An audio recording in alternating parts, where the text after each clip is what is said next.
Welcome back, everyone. This will be my brand new Punisher Marvel video. Apparently, he's coming back in the MCU. I think we all assumed that he was, but now it seems like we have some confirmation, so I'll explain what's going on because there's a lot of confusion about what was confirmed and what's actually happening with the Punisher character in the MCU. If you're brand new to the channel, be sure to subscribe to get all the episodes. They just started filming Daredevil Born Again episodes, which is why we found out about Punisher coming back. Hollywood Reporter, Variety, all the big trades confirmed that he was coming back. He's just the first official confirmation. Like, they haven't officially confirmed Jessica Jones yet, even though we know she's coming back. Of course, I will do episode videos for all those when it's coming because Daredevil Born Again will be 18 episodes during season 1. So there's a lot of people coming back from the Netflix shows. You also probably saw after the announcement was released that Jon Bernthal personally on his Instagram posted this Punisher pic just confirming the news, like, oh yeah, I'm definitely coming back. And as part of Daredevil and the Netflix characters coming back in all these Marvel projects, like Kingpin is another recent one, Jessica Jones is coming back, Punisher is coming back in upcoming projects. Rosario Dawson was specifically talking about Jon Bernthal's Punisher character, so here's the clip of what she said. Okay, so I found out. Yes, I found out yesterday because I hadn't heard that announcement, but I found out yesterday that The Punisher was happening again. So I feel like it's my second chance because it was the only one of the shows that I wasn't in, and I love Jon Bernthal. So let's all make it happen collectively, guys. Be so happy to bring Clark Temple, nice Night Nurse back, for sure. So what she's saying there, she's responding to a fan saying, when is Night Nurse going to come back in the MCU? Because she currently said that she doesn't have a contract with Marvel. Like, she's doing all this Star Wars Ahsoka episodes right now. It's going to be fantastic. Can't wait to see all those Ahsoka episodes.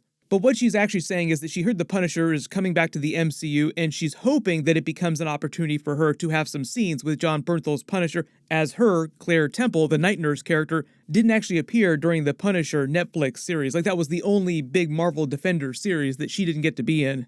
But after all the news about the Punisher coming back in the MCU just blew up last night, Rosario Dawson did the obligatory follow-up post to address her comments, saying the boilerplate, I have no idea what he'll be doing in the MCU when he comes back. Also, Kevin Feige and the Marvel snipers were on that like white on rice, so like they definitely have their snipers put on her. First rule of bringing all those Netflix Marvel characters back is the actors don't talk about the Marvel Netflix characters coming back. So if you see reports from people or websites saying that she confirmed that there's a Punisher reboot happening at Marvel, that's not correct. That's not what she was saying. So Jon Bernthal was just confirming what the trade said, what Rosario Dawson said earlier last year. He is coming back. It's very much like Andrew Garfield, Tobey Maguire, and Daredevil coming back in Spider-Man No Way Home. Like, we heard rumors, news, reports about that more than 2 years ago as of me posting this video. Charlie Cox, Andrew Garfield were like, we're not coming back. We don't know what you're talking about. But that's cool that fans think that. And I did see it, and it's a Photoshop. I am Spider-Man in my world, but then yesterday... Clearly, that was not a Photoshop. What I think is actually going on with Jon Bernthal coming back as Punisher is that first, Kevin Feige was never going to recast the character, so it was never an issue of them like completely doing a new version of the character. And secondly, it was more a matter of them waiting for the right time to bring him back, just with the overarching plot of Marvel Phase 4, like what is actually happening in the MCU in present day. So the right time to bring him back, as you all probably assumed, is the Daredevil Born Again episodes. There's a lot of stuff that they want to set up with that series, so that's why they gave them so many episodes, so many more episodes than the other Disney Plus series. They confirmed it for 18 episodes, whereas most Marvel Disney Plus series only get like 6 or 9 episodes, just so they can make all these contracts early on and set it up so that they have all the actors and the characters that they want when they get to those later episodes. That won't start airing episodes till spring 2024, looking at the Marvel Phase 5 schedule here. Punisher could always come back in cameos before that, but I don't think we're going to see him until the Daredevil series at the earliest. It's the same thing with them doing a Thunderbolts movie, like waiting for the right time, introducing a version of that team when it's the right time with the plot of Marvel Phase 4, Marvel Phase 5. Like, they're meant to be Thunderbolt Ross and Val's dark answer to the Avengers team. And during Avengers Endgame, they basically fractured the team, like a couple of them died. R.I.P. Iron Man and Black Widow. Captain America turned into an old man. Scarlet Witch had a total mental breakdown and turned into a full-blown multiverse villain for a hot second. So after all that stuff happened in rapid succession, Thunderbolt Ross kind of pulled a Thanos and said, if the Avengers won't listen to the orders that I give them, like we already saw that the Avengers don't care what he thinks, fine, I'll do it myself. And Thunderbolt Ross and Val's version of doing it themselves, doing the job of protecting the world their way, their darker way, is the Thunderbolts team. And it implies towards the end of Marvel Phase 5, because Thunderbolts is like the last movie in Marvel Phase 5, that by that time, Captain America New World Order, the Thunderbolts movie, the current state of things in the MCU will be super dark. For instance, that's why the Daredevil Born Again series isn't happening till like right around that same time, because during that, we're also supposed to be doing a version of the Mayor Kingpin storyline from the comics. Like part of Kingpin's upcoming story throughout the Echo episodes and then the new Daredevil episodes in the Born Again series after that is that he's going to be running for mayor of New York City.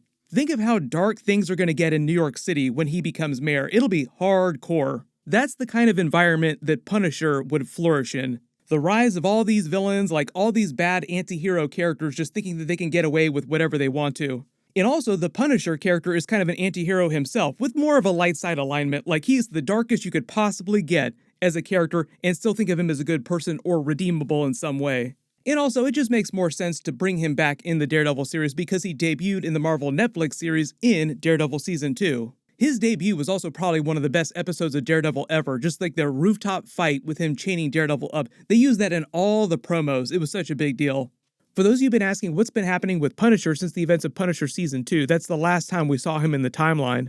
Because they're going with the Dark Reign vibe of Marvel Phase 5, and they might have some Easter eggs from the Daredevil Born Again Frank Miller storyline, it won't be exactly like the comic book storyline. They're using the name and probably some of the Easter eggs from the story. They might actually replace Nuke's character in that storyline with Punisher, where Nuke was working for Kingpin doing a bunch of really shady stuff, and because Kingpin is going to be taking a lot of power during this series, it just makes sense that they're going with a more hardcore vibe, like villains being more violent openly around the world, that Punisher also becomes a big part of that too, because he's a very violent character. He's a character that fits right into that whole Dark Reign vibe. Like within the comics, he was doing all kinds of crazy stuff. He even replaced Captain America briefly wearing the mantle. He was like the stabbiest, shootiest version of Captain America, very briefly. There was even a War Machine version of Punisher briefly. Like, how many guns can we give Punisher? Daredevil will have multiple costumes in the upcoming Marvel projects, like the yellow is just the start of that. So it'll probably be the same for all the other Marvel Netflix characters. But like really good example though is like Jessica Jones and Luke Cage, they don't wear suits, like they just wear normal clothes. Can we find a yellow shirt that looks kind of like the old yellow shirt? Yeah, pretty easy. Part of the idea is that I think that Daredevil will just be in most of the Echo episodes with Kingpin. They won't be in like every single episode, but they'll be in most of them. And it's sort of like them easing back into the Marvel Netflix characters. Like, we'll give you a little taste in Spider-Man No Way Home, and then obviously Kingpin in the Hawkeye series just a little bit, then a little bit more during the She-Hulk series, and then even more proportionally in the Echo episodes next year, then obviously them in every single episode during the Daredevil Born Again series. You also probably noticed that Marvel put all the old Punisher episodes on Disney Plus along with all the other Marvel Netflix series, like all the Daredevil episodes, the Luke Cage episodes, Jessica Jones, even the Iron Fist episodes. Yes, even you, Iron Fist. All those are on Disney Plus now, and it's just sort of to get people ready for the characters coming back in a bigger way. Like, oh yeah, by the way, we're bringing these characters back. Why don't you go back and you watch all these if you skip some of them? So everybody post all your predictions about Jon Bernthal coming back in the Daredevil Born Again series. What do you think they're going to do with the character in the future? Right now, I'm just expecting cameos, like smaller appearances, kind of like the way they used him in Daredevil Season 2. I'm not expecting them to give him like his own solo series during Marvel Phase 7 or anything like that. I don't think that they're quite to that point yet. But like I said, Kevin Feige is never going to recast the character, like Jon Bernthal is the Punisher. It was the same thing with them bringing back a version of Willem Dafoe's Green Goblin. Like, he said that when there was the chance that they got the Spider-Man characters back, like way back in Captain America Civil War, when he knew that it'd be possible to do some of these Spider-Man characters together, he said that he at no point ever considered recasting the Green Goblin character. Like, he said he always felt like it was Willem Dafoe. It's the same thing with a lot of these Marvel Netflix characters. So like, even though we don't know about Luke Cage coming back yet, he's not going to recast Luke Cage. Like, Mike Coulter will always be Luke Cage. So they're just waiting for him to be available to come back. Marvel's next big series I'll be doing episode videos for this year is for Secret Invasion with Nick Fury, the Skrulls. That'll help set up what's happening with this Dark Reign era in Marvel Phase 5 and Captain America 4 in a big way. Right now, that's supposed to start later in April, so we should get a trailer for that really soon and a confirmation on the release date for the episodes. I'm also in the middle of doing Mandalorian Season 3 episodes. Be sure to enable alerts for my channel so you don't miss any of those. Everyone click here for my full Mandalorian Season 3 Episode 2 video, and click here for my brand new Guardians of the Galaxy 3 trailer video and Easter eggs. Thank you so much for watching. Everyone stay safe, and I'll see you guys in the next one.